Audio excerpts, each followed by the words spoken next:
Hello and welcome to this candid conversation. శనివారం weekend రాత్రి ఏం జరిగిందంటే బిగ్ బాస్ హౌస్లోంచి టేస్టీ తేజాని ఎలిమినేట్ చేసి అవతల పడేశారు. నా దృష్టిలో పర్సనలీ విముక్తుడయ్యాడు. అమ్మయ్య, తేజ ఇప్పటికైనా గాలి పీల్చుకుని నార్మల్ అవుతాడని నేను అనుకుంటున్నాను. బట్ యాక్చువల్లీ బిగ్ బాస్ హౌస్లో ఏం జరిగింది, అంతకు పూర్వం జబర్దస్త్ స్కిట్స్తో పాటు ఎన్నో విధాలుగా తన టాలెంట్ ఎక్స్ప్రెస్ చేస్తూ వచ్చిన తేజ తదుపరి ప్రయాణం ఏంటి, బిగ్ బాస్ హౌస్లో ఫుడ్ సరిగ్గా పెట్టారా లేదా, ఇంకా బాగా చూసుకున్నారా లేదా, కాంట్రవర్సీస్ ఎందుకు తేజకు మాత్రం వచ్చాయి, అన్ని విషయాలు అడగబోతున్నాం. తేజ మేడం, కాంట్రవర్సీలు ఏమి రాలేదండి. వచ్చాయి చాలా నస పెట్టారు, బాగా అల్లరి చేశారని ఒక పేరు వచ్చింది మీకు, నిజమా కదా? అల్లరి ఆబ్వియస్లీ ఉంటుంది మేడం. అంతేనా? నాకు ఫస్ట్ ఆఫ్ ఆల్ ఇంటర్వ్యూ రావడం నాకు చాలా హ్యాపీగా ఉంది. సీరియస్లీ మిమ్మల్ని ఎప్పటి నుంచో టీవీ ఛానల్స్లో, యూట్యూబ్ ఛానల్స్లో ఫాలో అవుతూ ఉంటాము. మీరు చేసే ఆల్మోస్ట్ ఇంటర్వ్యూస్ ఫాలో అవుతూ ఉంటాం. అండ్ నిన్న మీ టీం వాళ్ళు ఫోన్ చేసి స్వప్న గారితో అంటే బేసిక్ ఈరోజు నేను ఊరు వెళ్ళాలి, ఊరు వెళ్ళే ప్రోగ్రామ్ కూడా ఉంది. సో స్వప్న గారు అన్నారు ఓకే డన్, ఈరోజు మార్నింగ్ కన్ఫర్మ్ చేద్దామని అనగానే వచ్చేసారు మేడం. ఏమన్నావు బాబు? సీరియస్లీ మేడం, మీకోసమే వచ్చాను ఈ పూట. నేను కూడా మీకోసమే ఉన్నాను. And thank you so much, నన్ను పిలిచి నాతో మాట్లాడదామని చెప్పి మీకు అనిపించినందుకు first of all thank you madam. Teja, నాకు ఆల్వేస్ బిగ్ బాస్ హౌస్లోకి వెళ్ళి వచ్చిన వాళ్ళు చాలా నాకు ఆతృత తెలుసుకోవాలి అక్కడ ఎక్స్పీరియన్సెస్ ఏంటని. ఎందుకంటే నాకు అసలు నా బ్రెయిన్కి అందని విషయం, ఫోన్లు తీసేసుకుని ఫ్యామిలీ నుంచి దూరం చేసి, అంటే ఏముంటే అక్కడికి వెళ్ళి అన్ని రోజులు అక్కడ సరే సారీ టార్చర్ గారి వాట్ ఎవర్ టార్చర్ ఉందా లేదా అక్కడ? ఇట్స్ నో టార్చర్ మేడం, అది ఆబ్వియస్లీ అదొక ఫీలింగ్ అంతే. లైఫ్లో ఒక్కసారి వచ్చే ఎక్స్పీరియన్స్ అనేది నేను నమ్ముతా. నా అదృష్టం నాకు 2 సార్లు వచ్చింది. లాస్ట్ సీజన్ వచ్చింది, ఈ సీజన్ వచ్చింది. నాకు అది మంచి ఎక్స్పీరియన్స్.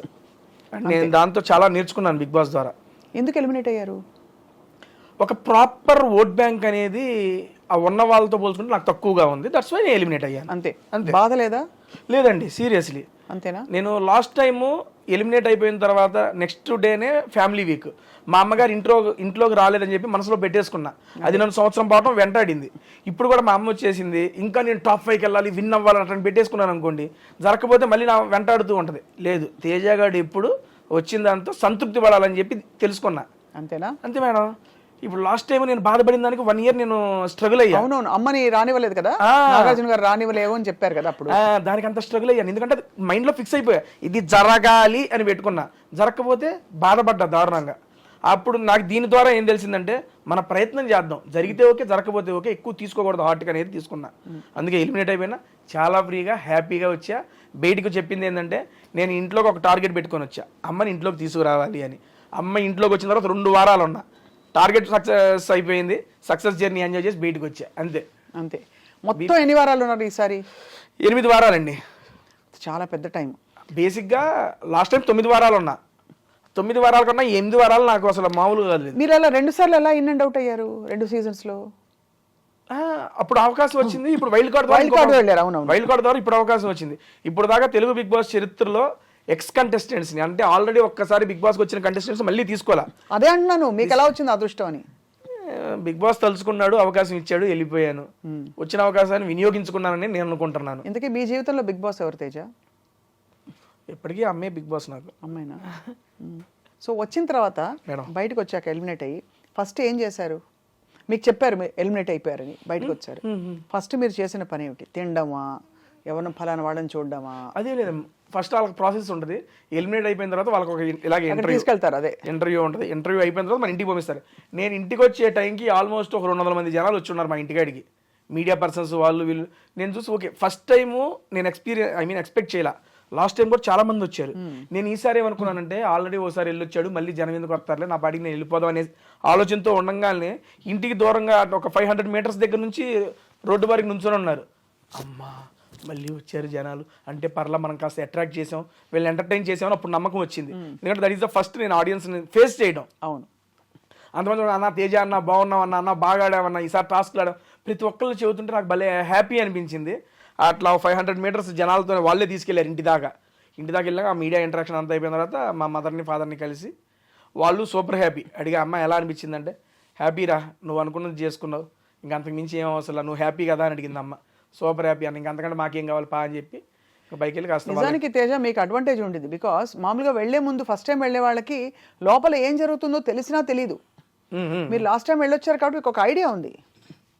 దానికి కూడా చెప్తా సో మేడం. ఆ ఎక్స్పీరియన్స్ ఏమైనా హెల్ప్ అయిందా? రూల్స్ అన్ని మారిపోయాయి ఈసారి. మేడం బేసిక్గా ఇప్పుడు ఫస్ట్ టైం వెళ్ళినప్పుడు M1 ఎగ్జామ్ లాంటిది, రెండోసారి వెళ్ళినప్పుడు M2 ఎగ్జామ్, రెండు మ్యాథ్సే కాబట్టి రెండు డిఫరెంట్ ఉంటుంది.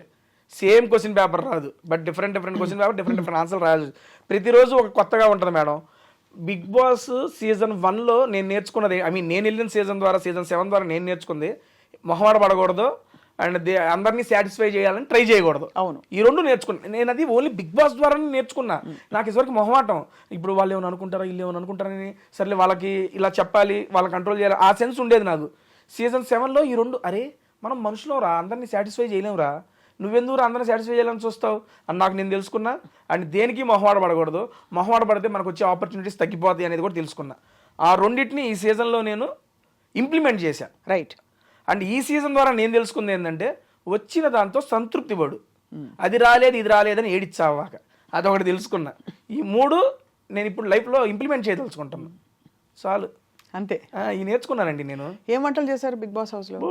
చాలా చేశానండి బాబు. ఏంటి, పులిహార చేశాను, ఎగ్ ఫ్రైడ్ రైస్, బంగాళదుంప పోపు, అందుకే టేస్టీ అని వచ్చిందా మీకు? మేడం టేస్టీ అని పేరు ఎలా వచ్చింది? I have YouTube channel madam. ఓ, టేస్టీ తేజ అని ఒక యూట్యూబ్ ఛానల్ ఉంది. మీరు కుక్కు, చెఫ్ చేస్తాను, కానీ దాంట్లో చేసేది ఏంటంటే సినీ సెలబ్రిటీస్తో మూవీ ప్రమోషన్స్ చేస్తా. అండ్ తెలుగు, తమిళ్, కన్నడ, మలయాళం 4 భాషలకు సంబంధించిన యాక్టర్లతో, 150 పైగా యాక్టర్లతో మూవీ ప్రమోషన్స్ చేసిన ఏకైక యూట్యూబర్ నేను. ఫుడ్ వీడియోస్తో, అసలు ఫుడ్ వీడియోస్తో. మీ ఇంటర్వ్యూస్ అవన్నీ నేను కంపేర్ చేసుకోనండి, ఎందుకంటే మీరు చాలా మందిని చేసేసి ఉంటారు, అలా అని కాదు. కానీ ఒక ఫుడ్ వీడియోతో డిఫరెంట్ సెక్షన్ ఆఫ్ డైరెక్టర్స్ కానీ, యాక్టర్స్ కానీ, కమెడియన్స్ కానీ, మ్యూజిక్ డైరెక్టర్స్ కానీ, సింగర్స్ని కానీ, మన తెలుగు ఇండస్ట్రీలో ఆల్మోస్ట్ నేను ఇప్పుడు దాకా 90+ మూవీస్ని ప్రమోట్ చేశాను. ఫుడ్ వీడియోస్ అంటే ఎలాంటి ఫుడ్ వీడియోస్ మీకు ఏం నచ్చుతుంది? నేను అంటే వాళ్ళతో కూర్చుని, ఇప్పుడు నేను ఇక్కడ ఉన్నా కదా, నా పక్కన ఇంకో సెలబ్రిటీ, హీరో, హీరోయిన్, హోటల్కి వెళ్తాం, మేము ముగ్గురు కలిసి రెస్టారెంట్కి వెళ్ళిపోతాం.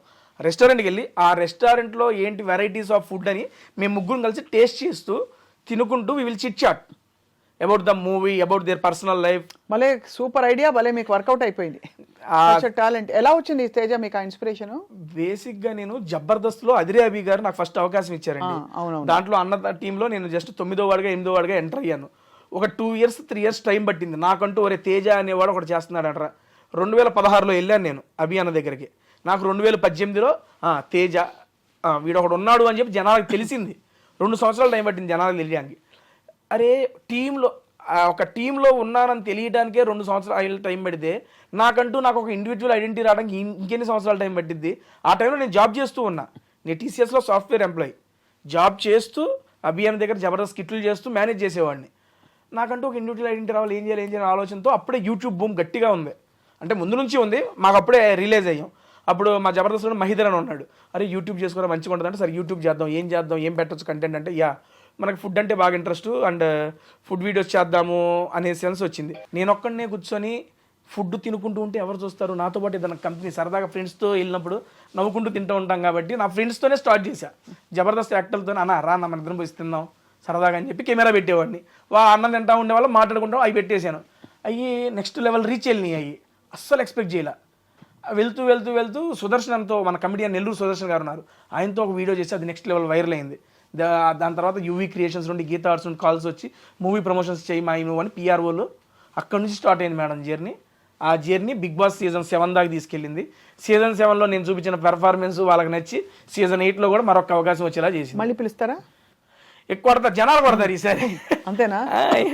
2 సార్లు విన్యాసాలు డన్ అయిపోయింది, చేయాల్సిందంతా చేసాం. ఇంకా ఇప్పుడు మళ్ళీ ఇంకేమైనా మిగిలిందంటే కప్ అన్నాం అనుకోవచ్చు, పెట్టుకు కొడతారు. వద్దురా బాబు, మనకి వచ్చిన చాలు మూసు కూర్చో సంతృప్తి చెందే, సాటిస్ఫైడ్ అంతే.